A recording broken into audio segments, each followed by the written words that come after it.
لاہور کے علاقے کاہنہ میں چھت گرنے سے جاں بحق ہونے والے 11 بچوں اور بچیوں کو آہوں اور سسکیوں میں مٹی کے سپرد کر دیا گیا۔ جنازے اور تدفین کے موقع پر انتہائی افسردہ اور رقت آمیز مناظر دیکھے گئے۔ اسپتال سے 8 بچے ڈسچارج کر دیے گئے، ایک بچہ اور ٹیچر اب بھی زیر علاج ہے۔ پولیس نے مقدمہ درج کر لیا ہے جس میں غفلت اور لاپرواہی کو حادثے کا سبب قرار دیا گیا۔ کیس میں مالک سمیت 5 افراد زیر حراست ہیں۔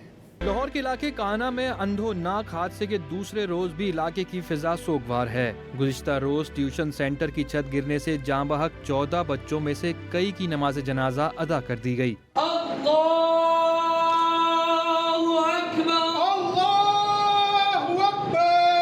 حادثے میں زخمی ہونے والے 8 بچوں کو اسپتال سے علاج کے بعد ڈسچارج کر دیا گیا۔ ایک بچہ تاحال چلڈرن اسپتال جبکہ ٹیچر جنرل اسپتال میں زیر علاج ہے۔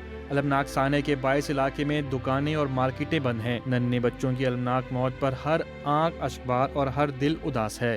ادھر پولیس نے واقعے کا مقدمہ درج کر لیا۔ FIR میں کہا گیا کہ کمزور چھت کے نیچے ٹیوشن سینٹر بنایا گیا تھا۔ مرمت کے دوران وزن پڑنے سے چھت نیچے گر گئی۔ قیمتی جانوں کا ضیاع غفلت اور لاپرواہی سے کام کرنے کے باعث ہوا۔ واقعے میں مکان مالک سمیت 5 افراد زیر حراست ہیں۔